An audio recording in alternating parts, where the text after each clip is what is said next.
On the Buzz Meter this Sunday, shockwaves over the greatest media failure in modern political history. Failing to grasp, with all the talk about Hillary Clinton on the verge of victory, that the country would elect President Trump. So we are having a conversation now that it was impossible to have 2 weeks ago. It was just improbable. You were not having a reality-based conversation trying to do this map. It's just remarkable because, I mean, I don't think we can overstate this.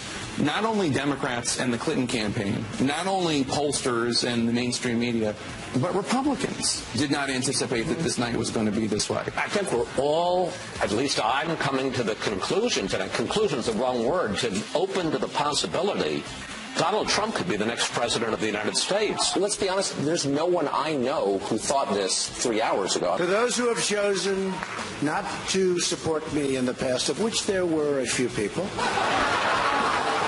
I'm reaching out to you for your guidance and your help so that we can work together and unify our great country. Why did so many journalists underestimate the anger and frustration of Trump's voters? Why were the pundits and the pollsters so spectacularly wrong? And why are some liberal commentators blaming the press for not stopping Trump? That's not our job. Plus, Donald Trump says Twitter helped him win the election. And can journalists now be fair to the president-elect? I'm Howard Kurtz, and this is Media Buzz.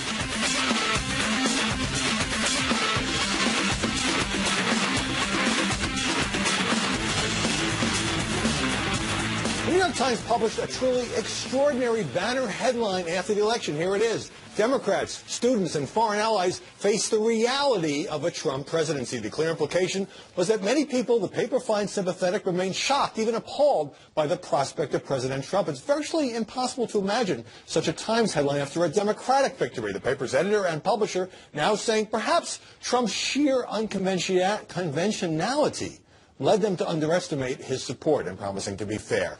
This is some journalists and even some media critics question how the news business so utterly botched this high-stakes election that so many expected Hillary Clinton to win.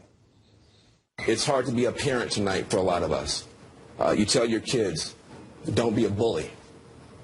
You tell your kids, don't be a bigot. They're afraid of, how do I explain this to my children? Laura Ingraham, according to a report in The Hill, under consideration for White House press secretary. Joining us now to analyze the coverage of the election and its aftermath, Erin McPike, a political commentator and former reporter for Real Clear Politics. Kristen Soltis Anderson, a Washington Examiner columnist and a Republican strategist.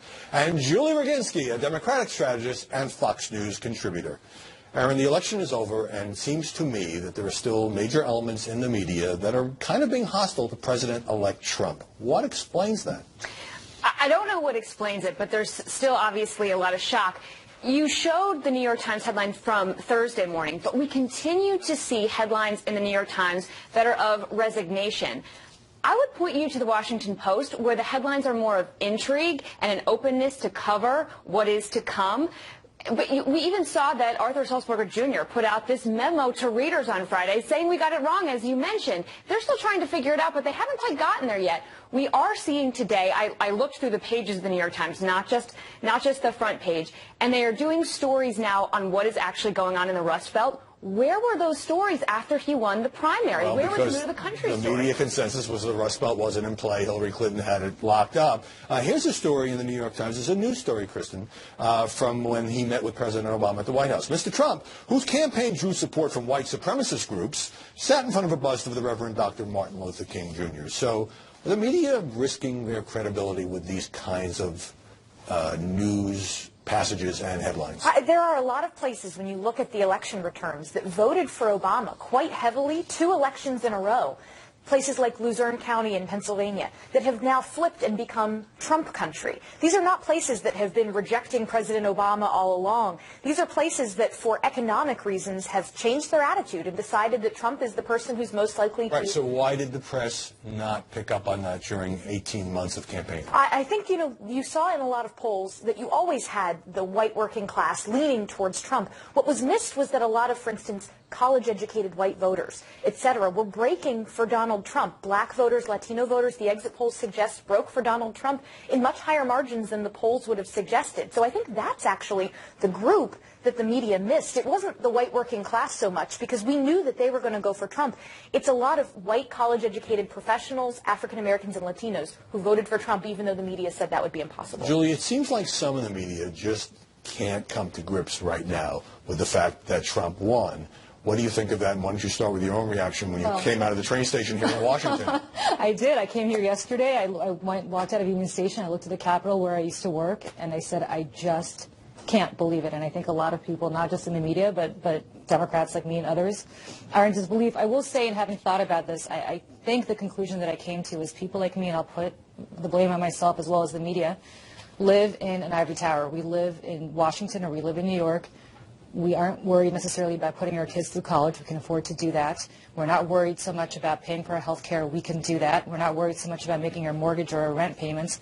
We can do that. What we have forgotten, to our own detriment, is that there are people who, whenever I went on TV over the last 4 years and said, but wait, the economy's getting better, look at these metrics, there are white working class voters, and not just white working class voters, but as you pointed out, Latinos and African Americans and others, who said, maybe on paper it's getting better, but I can't pay my mortgage. Right. You're saying it's great that more people are that have health care insurance thanks to Obamacare, which I've consistently touted, but I'm paying more and more out of my pocket for those premiums. And people like me forgot about those people. There's a phrase of that. Yeah. It's called out of touch. And Aaron, let me play for you a question that I asked you just this past Sunday, 2 days before the election.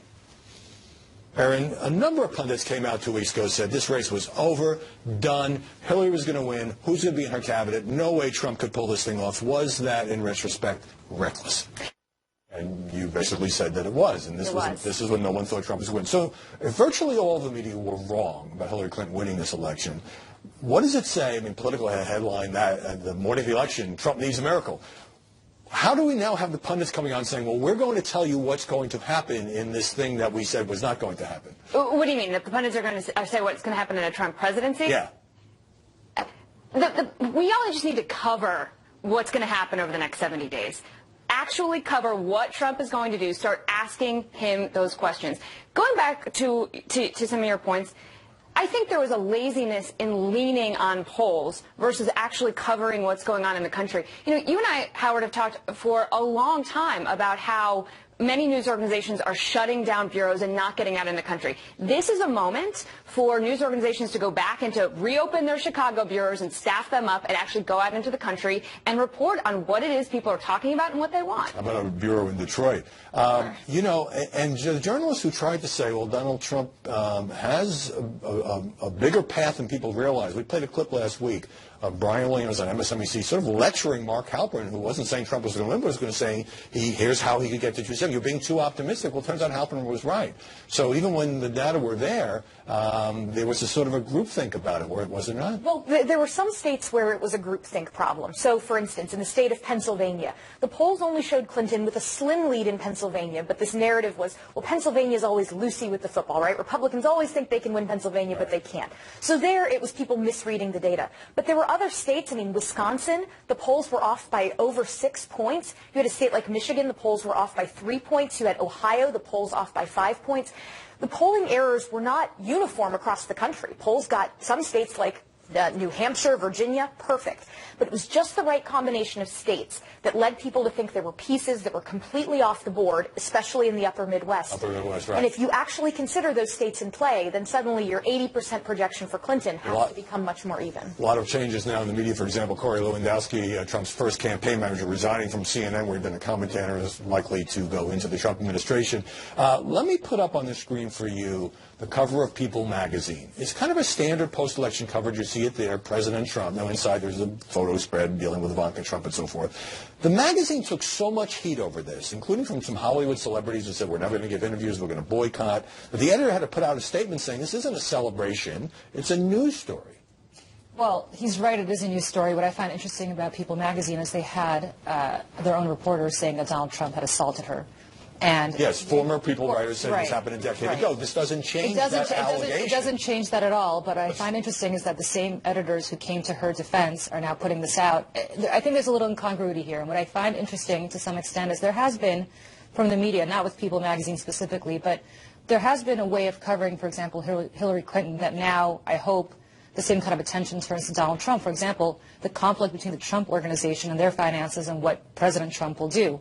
Something like that is very important for the media to focus on. And I feel like... What are these outlets supposed to do? Just like pretend he didn't win the election, not have a headline about President Trump? No, they should cover it, but they should cover it as vociferously as this they covered about the cover. Here's the thing about People magazine. When you're a reporter, you very much want your editors to have your back, and you want them to stick up for you when you've written a story and someone says that's not true.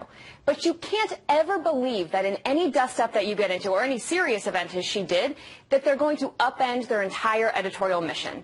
Most magazines around this country are going to put the president-elect on the cover. Wow. That's just a fact. Our business. But you can't have them change their editorial. Let me get to, everyone knows there's been anti-Trump protests in major cities around the country. Trump riled some people up by tweeting that this was being incited by the media. I don't know if that's true. But this question of his use of Twitter, he's got 15 million followers, came up in an interview that will air tonight on CBS's 60 Minutes.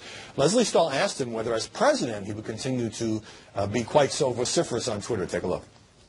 Importance of Twitter, and do you believe President Trump will be very restrained? Donald Trump has uncovered that people are interested in getting their information straight from a source, straight from a candidate, rather than through the filter of perhaps the media.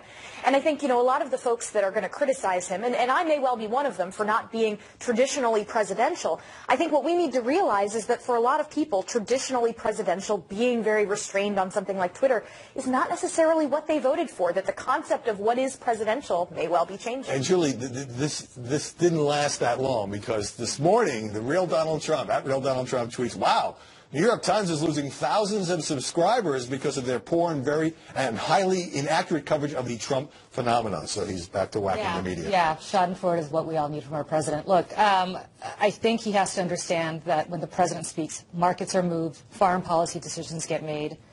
These are not things that should be done in a vacuum based on 140-character tweets that the president tweets out. You have to give a little thought, and not in the middle of the night, about tweeting out something that you're upset about. When the president speaks or tweets. Right. All right, let me get a break. Let us know what you think. Stick to the media. MediaBuzz at foxnews.com.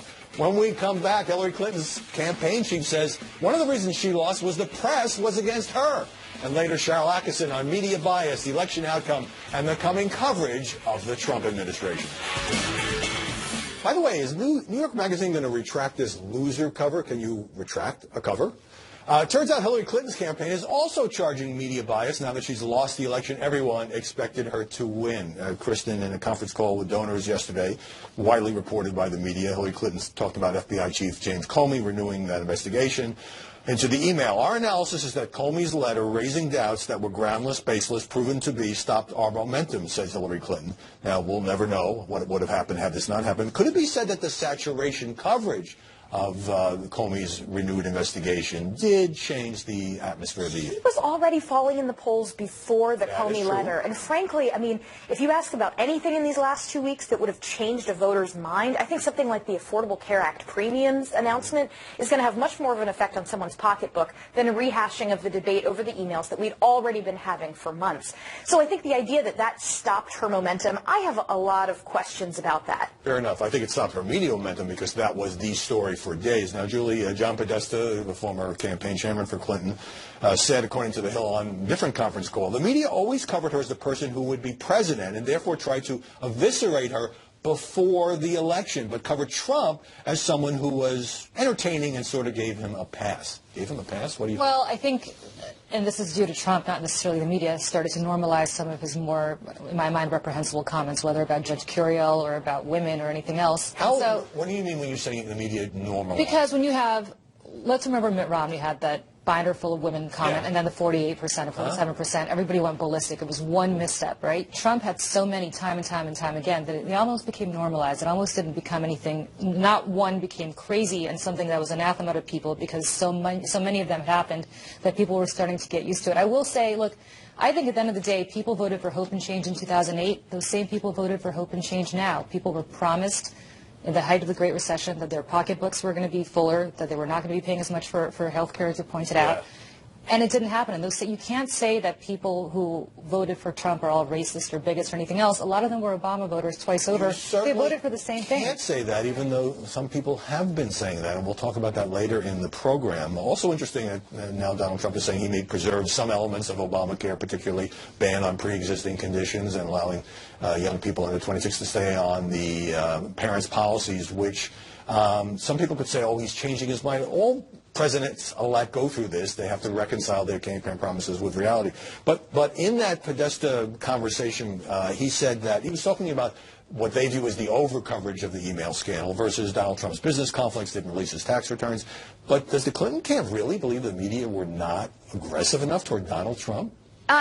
They may. I think that the bigger problem that the Clinton campaign has is how they were covered, because so many people would just say in a blanket fashion that the media may be anti-Trump, but they certainly weren't in the tank for Hillary Clinton. And the reason that I would point to on that is that over the course of this campaign, the media was on this activist mission to get Hillary Clinton to apologize for everything, whether it was her emails, whether it was Benghazi, whether it was her husband's transgressions in the past. It was all this activist mission, and it was very strange rather than covering what she would actually do, and I think that's why Podesta was upset. Her own top advisor said she had a pathological inability to apologize, but at the same time, some of these WikiLeaks disclosures, whether it was Donna Brazile leaking CNN's questions in advance, other journalists cozying up to the Clinton campaign, made a lot of people think that the press was, if not in the tank for Hillary Clinton, certainly very sympathetic to her.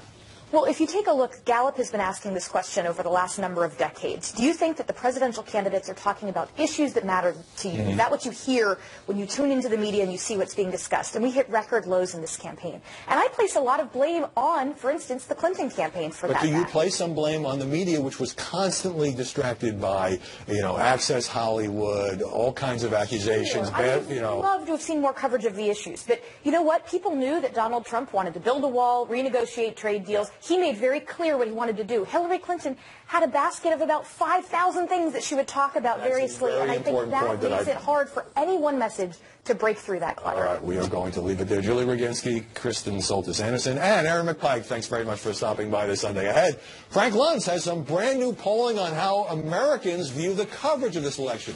But first, some ugly stuff for liberal commentators, I mentioned this earlier, who are still railing against Donald Trump, his voters, and the press. I understand that liberal commentators are upset that Donald Trump has just won the White House. What I don't understand is why they are still saying ugly things in the wake of the election. Jamel Bowie is Slate's chief political correspondent and an African-American who wrote last May, Donald Trump isn't going to be president. Bowie tweeted after the election results, I didn't quite understand how much white people hated us. What? Many white voters helped give Barack Obama 2 terms. CNN commentator Van Jones, a former Obama White House aide, said this. We haven't talked about race. This was a white lash. This was a white lash against a changing country. It was a white lash against a black president in part. A white lash because your candidate lost?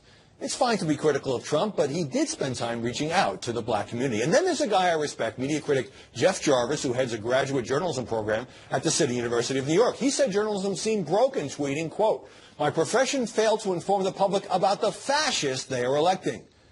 Did you miss how much negative stuff the press dumped on Trump? Jarvis also called the outcome, again quoting, the victory of the uneducated and uninformed.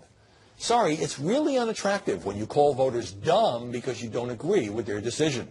Neil Gabler, a prominent author, really went off. America died on November 8th, 2016, not with a bang or a whimper, but at its own hand via electoral suicide. We will brace for the violence, the anger, the racism, the misogyny, the xenophobia, the nativism, the white sense of grievance that will undoubtedly be unleashed now.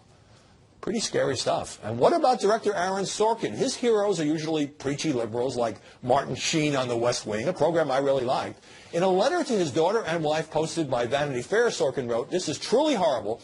It is the first time that a thoroughly incompetent pig with dangerous ideas, a serious psychiatric disorder, no knowledge of the world, and no curiosity to learn has won. And it wasn't just Donald Trump who won last night. It was his supporters, too. The Klan won last night. White nationalists, sexists, racists, and buffoons. The Klan won? That might have played in a TV drama, but as a letter, it just seemed angry and overwrought. Aren't liberals supposed to support tolerance and unity? Wouldn't they have been furious if Hillary had won and conservatives kept trashing her? You can still fight for your beliefs, but perhaps you should follow President Obama's lead and be a bit more gracious toward the guy who won. Coming up, one of the leading never-Trumpers, Rich Lowry, and a former Democratic spokesman face off over the coverage of this election. And later, Sharyl Attkisson on some stunning negative headlines greeting President-elect Trump. The election may be over, but some in the media are still furious, perhaps a bit shell-shocked at the outcome. That includes conservative commentators who were in the never-Trump camp and liberal commentators who were in the I can't even imagine this guy as president camp. Joining us now in New York, Rich Lowry, editor of National Review and a Fox News contributor. And here in Washington, Mo Alithi, executive director of Georgetown University's Institute of Politics, a one-time Democratic spokesman, and now also a brand-new Fox News contributor. Welcome, gentlemen. Rich, you famously put out an issue of National Review against Trump, and you've been pretty steadfast in opposing him. Do you now have mixed feelings about Donald Trump becoming president? Well, the against Trump issue was in the primaries, and in the general election, we never got on board the Trump train, but our coverage of Hillary Clinton was much harsher. Every cover we ran about the presidential race in the general election was an anti-Hillary cover. I'm not sure any news organization out there had more harsh coverage and incisive coverage of the email controversy and the Comey investigation than we did. But yeah, I was surprised as anyone. I always wrote he could win this thing. I could see him getting to 260 electoral votes, but I had a lot of trouble seeing him getting over the top. He did it. My hat's off to him. And now we're hoping for the best. You had a lot of company in that regard. Now, Trump, Rich, not only ran against the mainstream press, but he ran against you and National Review and the Weekly Standard and Bill Kristol and Krauthammer and Jonah. Does his victory undercut you a bit in terms of who now defines conservatism within the Republican Party? Yeah, well, so in the party now, we have this enormous populist wing that most people wouldn't have thought there was any chance that even existed a year ago. And the populists control the presidency within the party. The conservatives control Congress. And if everyone can keep it together, there's a chance to do a lot of good. But the populists clearly have the whip hand because you always want to control the White House. And if you look how just through the course of National Review's history, it's been more common that we've had uncomfortable and awkward relationships with Republican presidents rather than hand-in-glove relationships. Really the only exception would be Ronald Reagan, and we had problems with him at times. But when Trump is right and he's getting hit on all sides, we'll be among his fiercest defenders. When he's wrong, we'll have the independents to call him out and try to correct him. All right. Mo, did liberal commentators like yourself underestimate Donald Trump and perhaps overestimate the appeal of Hillary Clinton? Look, I think I also have been eating a lot of crow. I thought, back in the spring during the primaries when we saw what was going on, I thought a lot of Democrats were underestimating his potential. I thought there was a path for him that he could win. But like Rich just said, and like a lot of other people, didn't think it was very likely.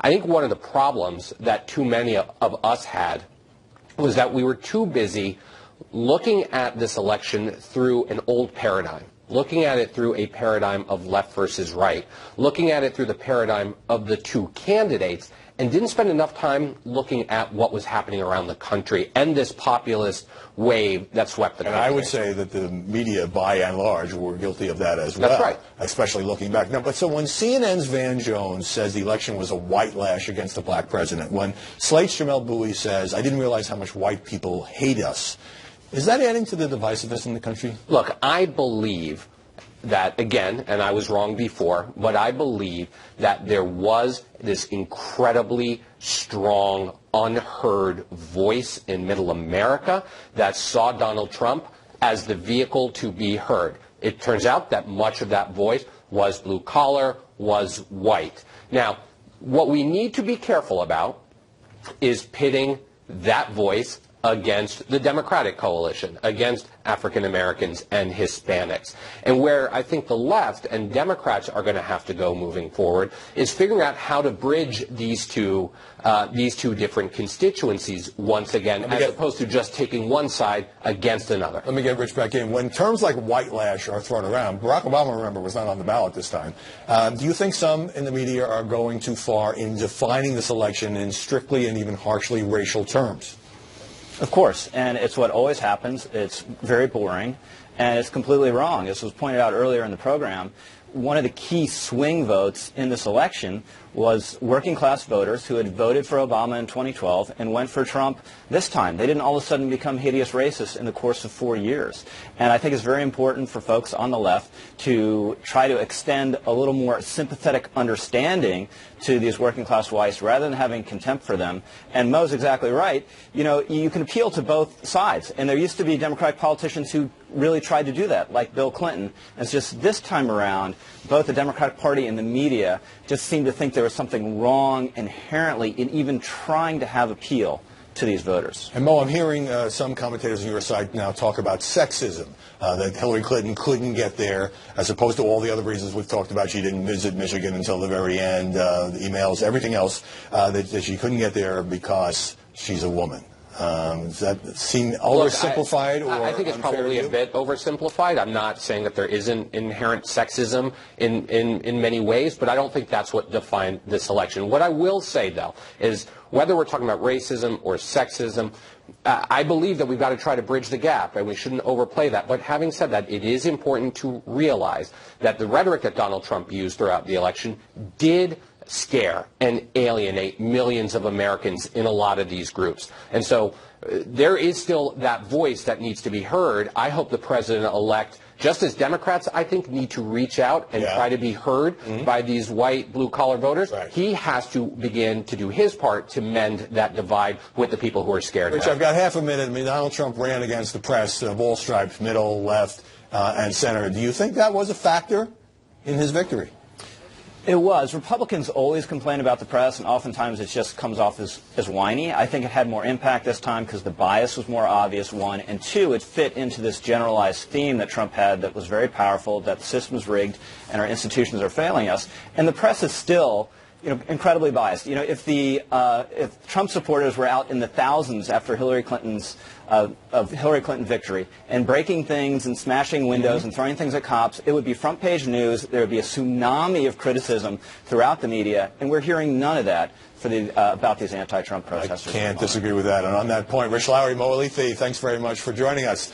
Ahead on Media Buzz, why are the mainstream media just now owning up to the biased and misleading coverage that marred much of this campaign? Sharyl Attkisson on why it was obvious all along. And later, the late-night comics choking on Donald Trump's victory. The election may be over, but some of the media remain really angry about the billionaire Republican who just won the White House. New York's Daily News, which ridiculed Donald Trump as a clown and a dummy throughout the campaign, House of Horrors, we see the White House. Salon, the misogyny apocalypse. The New Yorker magazine, an American tragedy. Editor David Remnick saying Donald Trump's victory is a triumph for the forces of nativism, authoritarianism, misogyny, and racism. Joining us now, an old friend of the show, Sharyl Attkisson, the host of Full Measure, which airs Sunday mornings on Sinclair television stations, and author of the upcoming book, The Smear.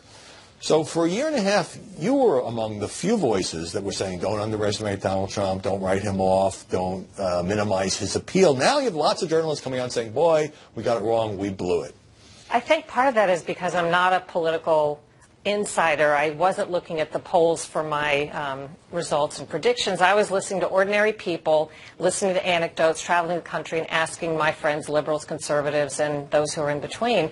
And it was pretty clear to me, as I predicted, that Trump would win or would likely win. Yeah.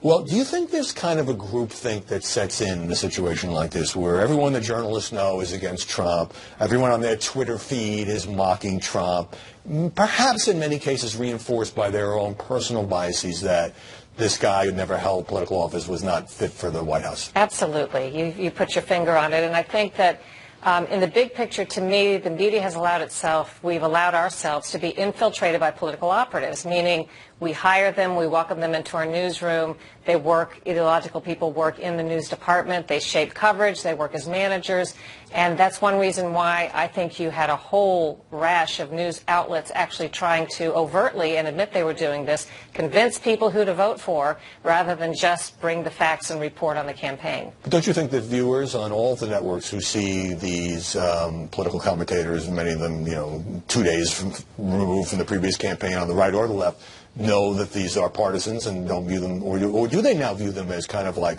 we're all a bunch of insiders, whether you grew up in journalism or you grew up in politics? I think they see everybody as sort of the insiders. There is a market for that. I mean, clearly some people want to hear that sort of coverage as was given in the campaign. But someone tweeted to me, there are more of us who think for ourselves than there are of you trying to tell us what to think. And I think that kind of sums it up. Cheryl, I watched in amazement as editors, journalists, even the New York Times media columnists said that Trump is such a different, such a dangerous character in their view, or potentially dangerous, that we have to suspend our usual standards and cover him differently, more aggressively than Hillary Clinton, who's, you know, career politician, former cabinet member. And then you see this USA Today poll by nearly 10-1. People said the media wanted Hillary Clinton to win, and that included 3/4 of Clinton supporters. So people are getting it. Yeah, and because they admitted it, I think there's always been a subtext or a belief that the media is in on it sometimes. But they really came out, USA Today, for the first time in a 34-year history, saying that they were going to weigh in on a presidential campaign. Don't vote for Trump. The New York Times behavior, which I think was particularly remarkable, according to my information, they had a lot of information about stories they could have done on Hillary Clinton that, in a neutral sense, a news organization would have done, and yet they made the decision to hold or withhold those stories. Things like that have really cut into what credibility we in the media have. And speaking of that, I mean, given this embarrassing performance, and there's really no other word for it, do you think the press will learn some lessons for the future, particularly when it comes to sort of getting out of the New York-Washington bubble? Not really. I think that You're not optimistic. No. The same people who made these decisions, which I think in many instances were particularly bad and egregious decisions from a journalistic standpoint, cannot be relied upon either to fix their own problems or to correctly and accurately predict and report on things in the future. This is a huge problem. Do you think part of it is sort of a cultural or social pressure where to sort of break from the pack? I mean, especially when you have people with maps and data and polls saying, well, there's no way Donald Trump's going to win, and he's ticked off all these groups and he lost all the debates, that to then come out and say, no, I think Donald Trump, and there were a few who did it, has a chance to win, and here's why. Do you think there's that kind of pressure? Absolutely. And if you're someone, and a lot of people in the press, believe it or not, are group thinkers, and they are in that crowd mentality, and if that's you, you're not going to be comfortable in position providing another analysis. You and I are not like that. We talked about this. The pressure you feel when you simply report as a fact what you think you see. It's not your personal opinion of what you want to have happen, but it's treated like that. Oh, well, now you're biased because you're off the page, you're off the narrative, you're different than us. I don't mind being different than other people, but I think a lot of people are uncomfortable in that position. It's not always easy. Cheryl Atkinson, great to see you. Thanks. Look forward to your book. After the break, some brand new polling done for this program on the media and the election and Donald Trump. Frank Luntz is up next. There are so many failures to examine in the wake of Donald Trump's upset victory among pundits, but also among pollsters. Joining us now from Los Angeles is Frank Luntz, the veteran pollster and Fox News contributor. Frank, you have a brand new post-election day poll. I want to put up some numbers here. Found that 54% of those surveyed found the media coverage of the election biased. 46% said fair. But look at this. Fair to each candidate. 39% said the coverage was anti-Trump. 31% said the coverage was pro-Clinton. That's a total of 70%. On the other side, only 16% said pro-Trump. 14% said anti-Clinton. What's your takeaway? So the public got it. Let's face it. All of this for months after months after months, it was about 80% why Trump was wrong. It was maybe 10% why Clinton was right, and then everything else would have been mixed in. I think the public fully understood what was happening in this election, and I think, listening to your previous guests, that they were correct, that Donald Trump running against the media was an effective strategy. It upset the reporters. I was on Trump's plane, or the media plane, the day before the election. The reporters were used to it by that point. They were used to being a focal point of Trump's criticism. But for those who didn't want Washington to control their lives, it was an effective strategy. One more thing, Howie.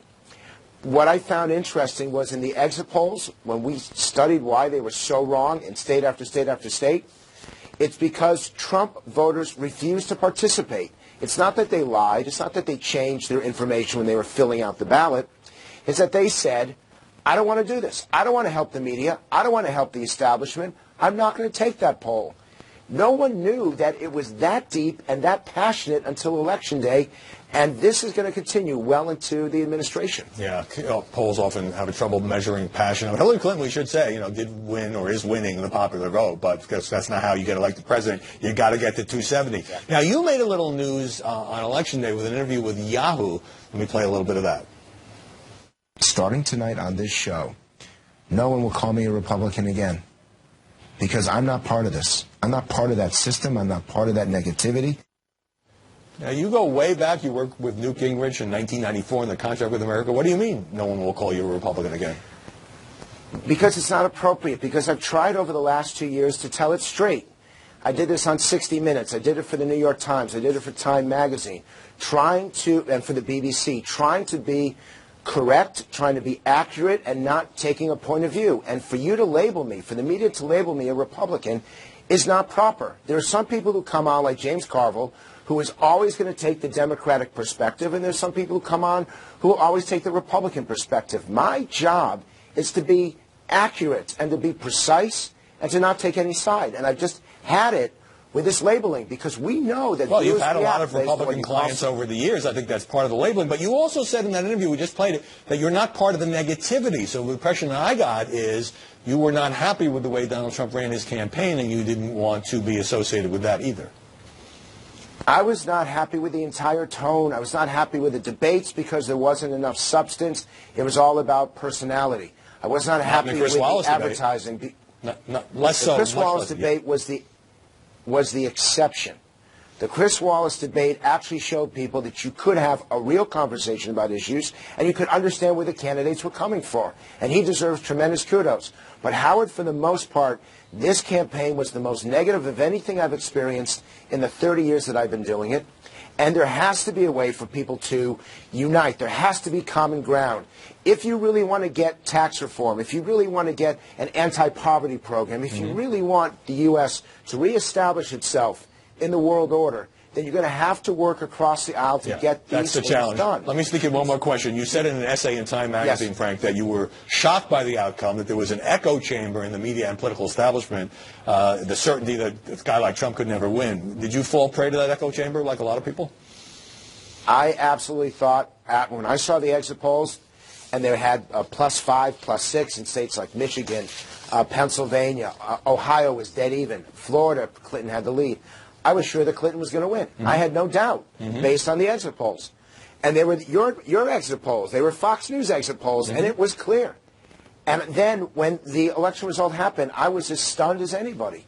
But then you accept that, you acknowledge your mistake, you learn from it, and then you move forward. All right. And Howard, we've got to find a way to move forward where it is about all of us together rather than about winners and losers. And I think that's going to be a very important theme that I'm going to be pushing between now and election day. A good closing sentiment. Frank Luntz, great to see you from Los Angeles. Still to come, the late-night comics who savaged the Donald try to come to grips with President Trump.